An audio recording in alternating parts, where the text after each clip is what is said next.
दिल्ली के कथित शराब घोटाला मामले में फंसे मुख्यमंत्री अरविंद केजरीवाल समेत आम आदमी पार्टी के अन्य सीनियर लीडर्स का मुकदमा लड़ने वाले अभिषेक मनु सिंघवी को नई जिम्मेदारी सौंपी गई है। सिंघवी कांग्रेस के वरिष्ठ नेता भी हैं। अब पार्टी ने अभिषेक मनु सिंघवी को नई जिम्मेदारी सौंपी है। दरअसल देश की सबसे पुरानी पार्टी ने अपने लॉ, ह्यूमन राइट्स और आरटीआई डिपार्टमेंट का पुनर्गठन किया है।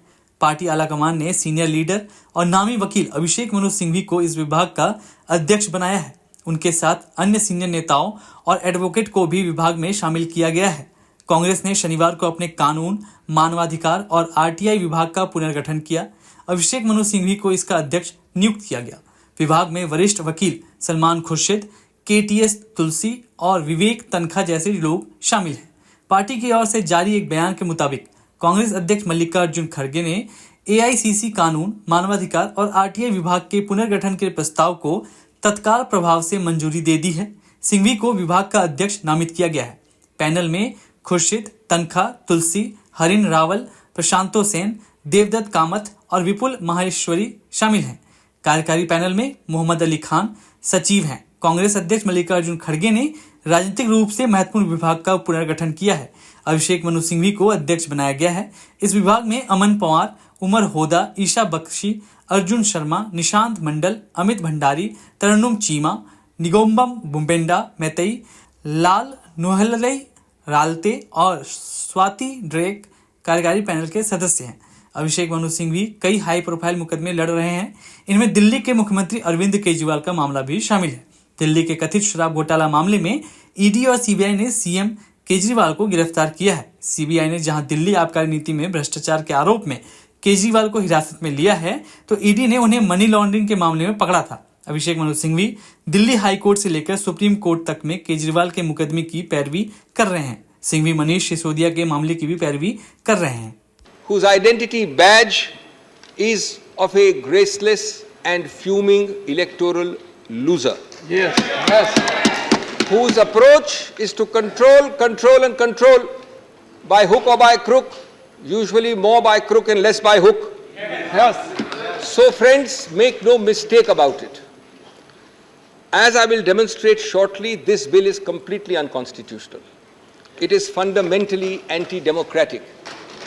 It is a frontal assault on the regional voice and aspirations of the people of Delhi.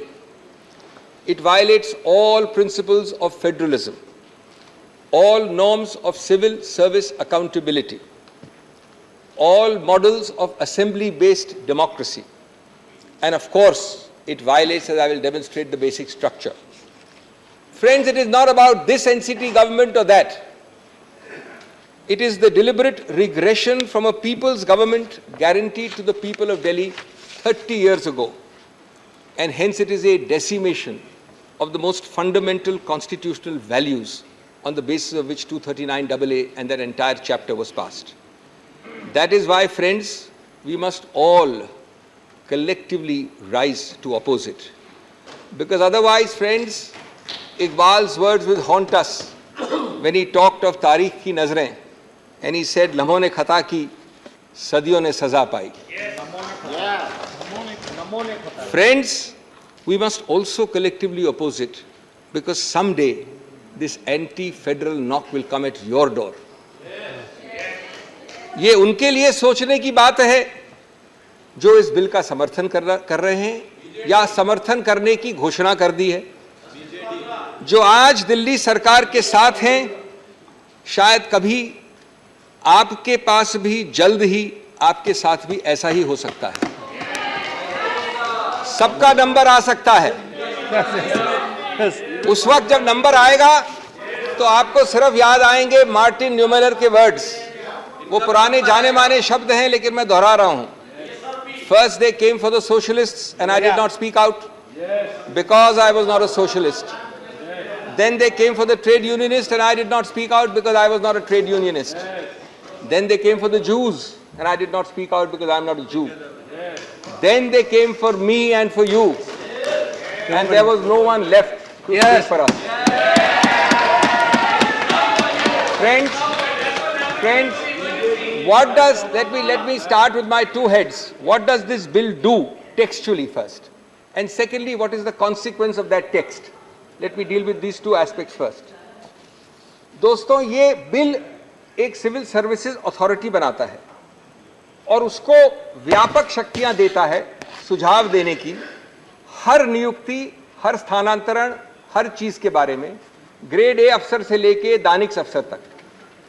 व्यापक है, विशाल है। कौन किसी और की सरकार में वित्त का सेक्रेटरी बनेगा, कौन पीडब्ल्यूडी का सेक्रेटरी बनेगा, उनके बीच में अदला बदली कब और कैसे होगी, ये माननीय एलजी करेंगे निर्णय, न कि चुनावित सरकार। ये बड़े स्पष्ट प्रावधान है, मैं अभी आपको प्रावधान के नंबर नहीं दे रहा हूं। दूसरा, जितने भी सतर्कता के अधिकार क्षेत्र हैं और जितने भी नॉन सतर्कता, नॉन विजिलेंस, वो सभी केसेस अनुशासनहीनता के विषय में सब इस अथॉरिटी में आएंगे सुझाव के लिए और माननीय एलजी के पास निर्णय के लिए। इसका उद्देश्य बड़ा स्पष्ट है। उद्देश्य है एक भय और हिस्टेरिया का माहौल बनाना, एक खौफ पैदा करना, जिससे कि आप इन सभी सचिवों को कंट्रोल कर सके, जो कि दिख रहा है दिन प्रतिदिन। तीसरा, ये अथॉरिटी में 3 व्यक्ति हैं, चीफ सेक्रेटरी, प्रिंसिपल सेक्रेटरी और मुख्यमंत्री। और मुख्यमंत्री को बहुत बड़ा ओहदा दिया है, अध्यक्ष बनाया गया है। ये अजीब सा अध्यक्ष है दोस्तों। कोरम है 2 लोगों का, ये एक चेयरमैन है बिना चेयर के। मैंने वैश्विक और भौगोलिक रूप से आज तक कहीं नहीं देखा मेरे सीमित अनुभव में कि एक चुनावित चीफ एग्जीक्यूटिव 2 सचिवों के नीचे आएगा। ये 2 सचिव बैठ के निर्णय करेंगे, ये 2 सचिव बैठ के निर्णय करेंगे और वो मुख्यमंत्री वहां खड़ा होगा, देखता रहेगा, चुप्पी साधेगा या अपना डिसेंट नोट करवाएगा। और उसके बाद, और ये सब प्रावधान है, एक एक चीज में जो बोल रहा हूं प्रावधान है, उसके बाद ये निर्णय और सुझाव जाएगा पहले सुपर सीएम के पास और उसके बाद सुपर बॉस जो हमारे सामने बैठे हैं माननीय गृह मंत्री, ये सब गृह मंत्रालय में आएगा।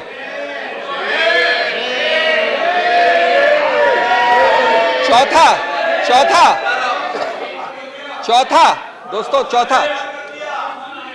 बाद में चौथा, जितने बोर्ड्स हैं, समितियां हैं, संस्थाएं हैं, वो सब, और इसमें बहुत हैं, महत्वपूर्ण हैं, अल्पसंख्यक संघ, Delhi सूरेज board, Delhi Jal board, so many, labour welfare board, वक्फ बोर्ड, ऐसे 20 की सूची हमने दी है न्यायालय में। उन सब की बजट बनाएगा ये एनसीटी सरकार। उनके काम होंगे एनसीटी के लिए, एनसीटी के लोगों के लिए, लेकिन उनके अध्यक्ष, उनके हेड को वहीं से अपॉइंट होंगे, सुपर सीएम या गृह मंत्रालय से। 5वां, जो दूरगामी नीतियां हैं सभी सिविल सर्विस के लिए, उनके टेन्योर के लिए, उनके स्थानांतरण के लिए, उनकी नियुक्तियों के लिए, कौन सी पोस्ट नाजुक है, कौन सी पोस्ट सेंसिटिव नहीं है, और उपयुक्तता, वर्ड इस्तेमाल किया सूटेबिलिटी, उपयुक्तता इस अफसर की इस पद के लिए, ये सब, और हेड ऑफ डिपार्टमेंट कौन होना चाहिए, ये सब माननीय सुपर सीएम, और अंततोगत्वा हम जानते हैं कि जो सब चीज करती है नियंत्रण, वो होम मंत्रालय। हर छोटी चीज के लिए, एक हर बड़ी चीज के लिए पूर्ण रूपेण व्यापक निर्बाध टेक ओवर, कब्जा, निर्बाध कब्जा है।